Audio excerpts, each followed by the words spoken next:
आज के हम मोस्ट क्वेश्चन करने वाले हैं।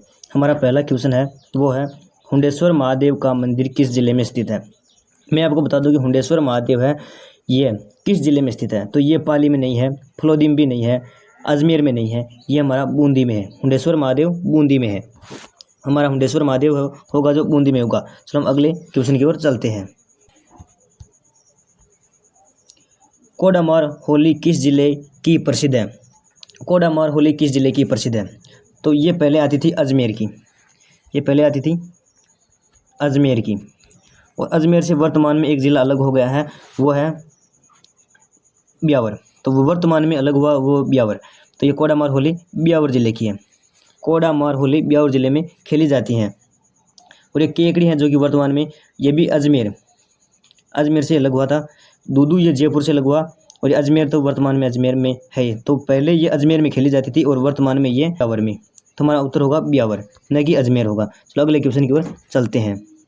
देश की सबसे बड़ी टंगस्टन परियोजना कहाँ की है। तो यदि टंगस्टन की बात आती है तो ये सबसे पहले आती है डेगाना की। यदि टंगस्टन की बात आती है तो वो आती है डेगाना की, और डेगाना नागौर में है।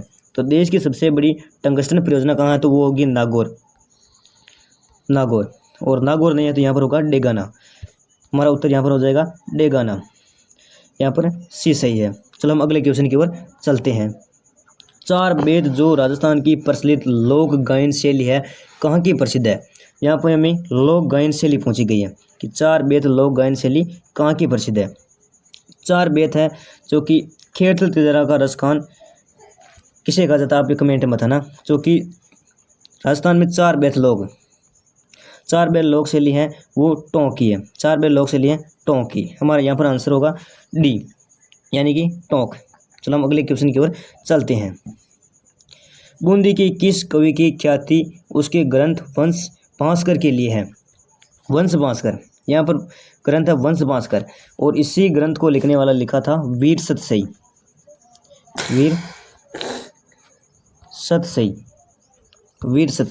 तो आप बताएंगे वीर सतसई का लिखने वाला कौन था। तो वीर सतसई और वंश भास्कर को लिखने वाला था सूर्यमल मिश्रण, और सूर्यमल मिश्रण को राजस्थान का राज्य कवि भी कहा जाता है।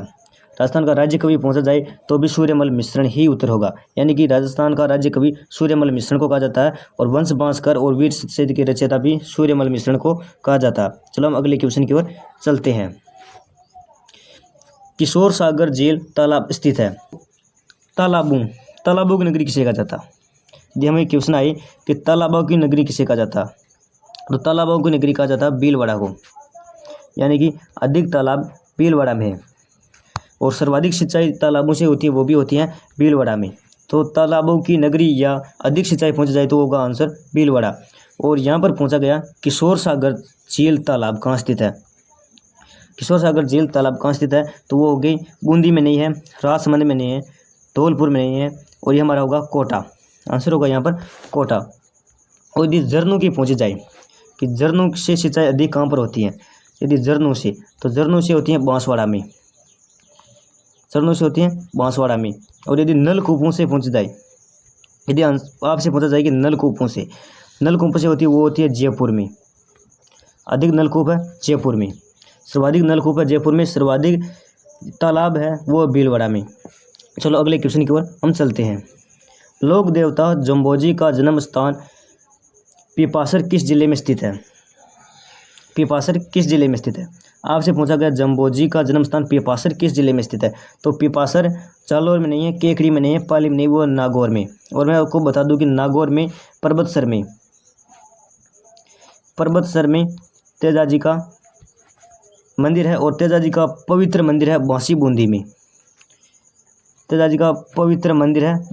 में। यदि आए तो बांसी बूंदी, तेजाजी का पवित्र स्थान है बांसी बूंदी में।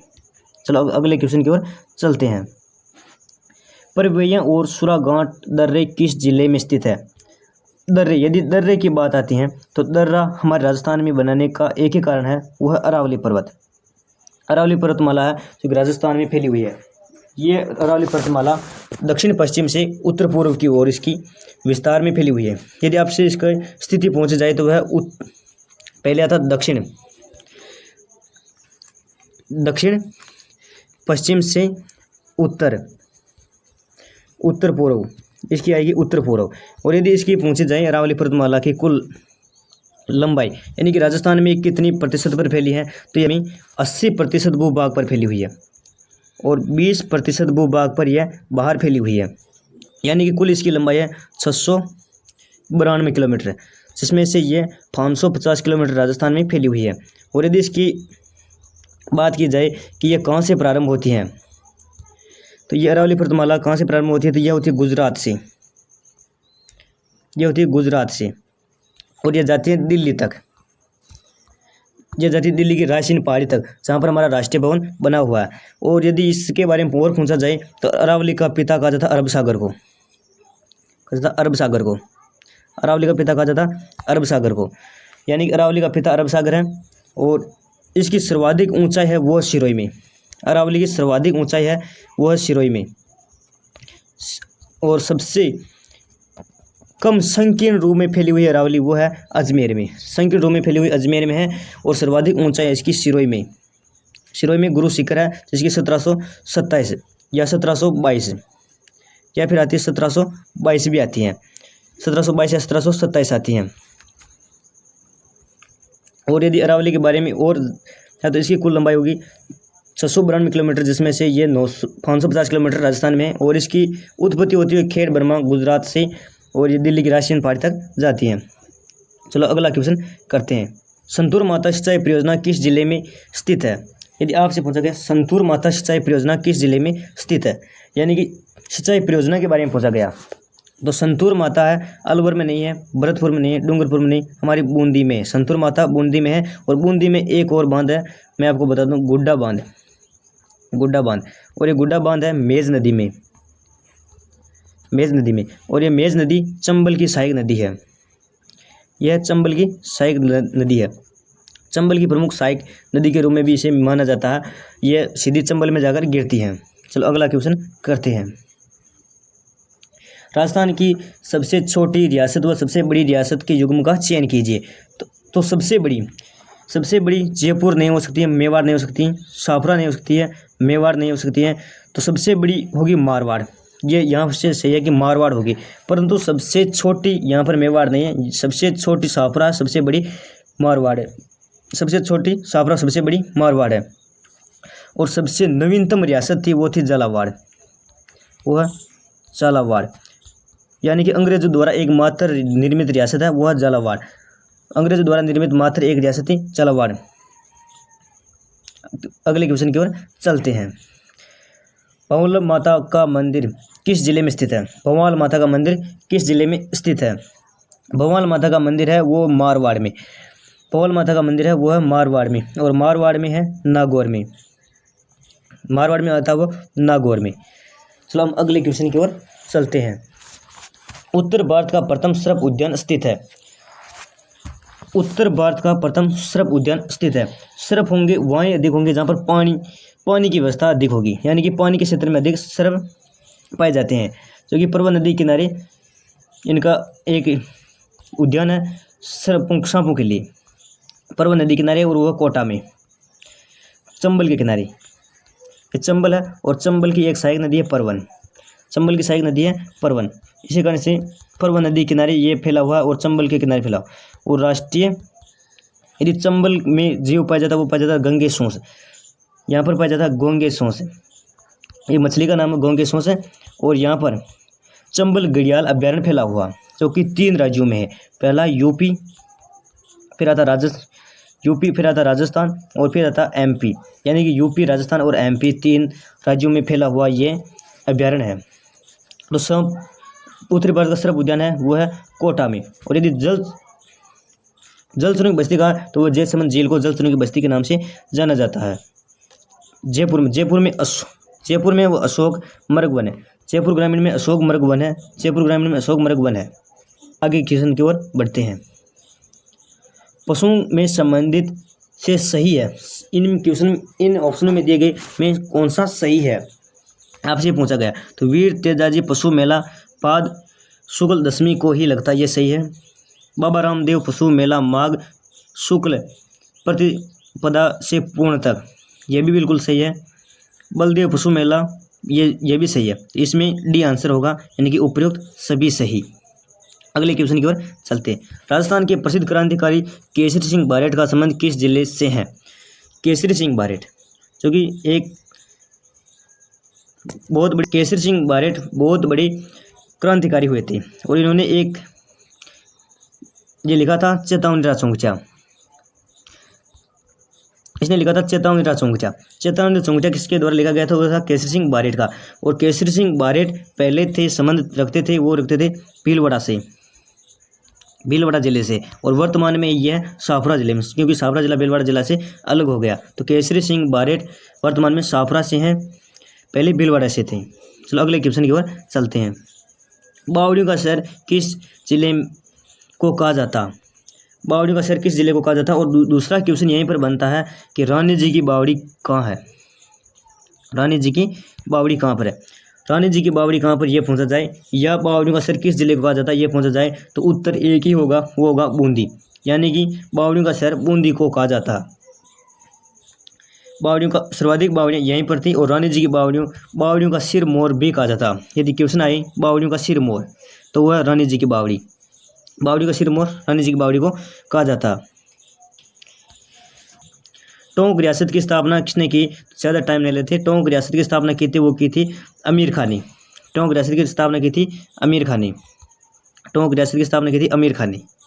चलो आगे की ओर चलते। और झालावाड़ रियासत की स्थापना की थी, वो की थी अंग्रेजों के द्वारा। और 19 रियासतें थी, कुल 19 रियासतें थी और 3 ठिकाने थे, एक केंद्र शासित प्रदेश था। आगे की ओर चलते हैं। नवल सागर व जैत सागर तालाब किस जिले में स्थित है?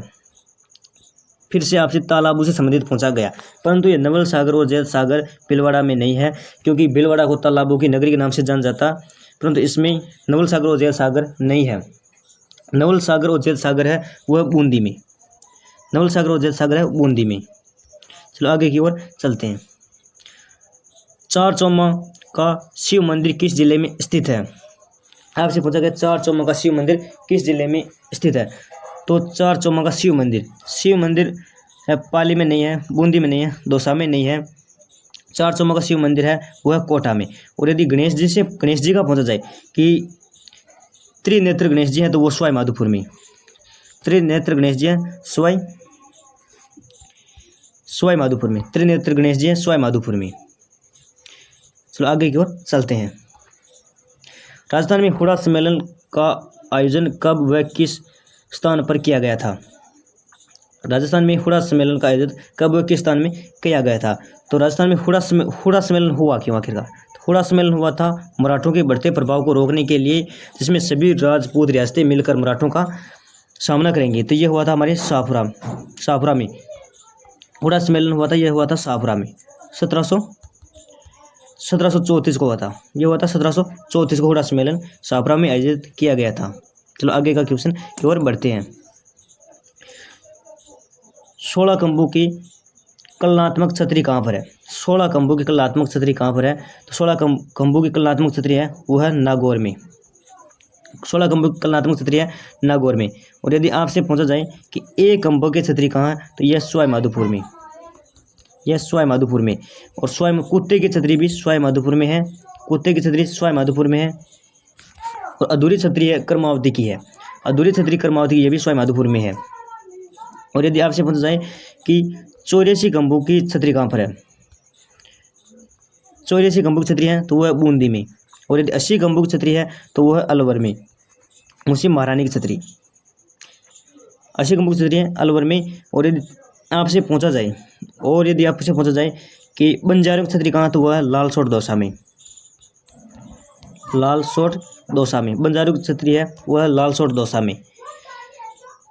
और आपसे यदि ये दूदू है, जो दूदू ये जयपुर से अलग हुआ। और नागौर से कुचामन अलग हुआ था। जालौर से सांचौर अलग हुआ। पाली से कोई भी अलग नहीं हुआ था। और हमारे 3 नए संभाग बने गए थे। वो पहला बांसवाड़ा, दूसरा था पाली और तीसरा था सीकर, यानी कि सीकर। तो हमारा दूसरा संभाग है वो है पाली संभाग। अब मिलते हैं अगले नेक्स्ट वीडियो में।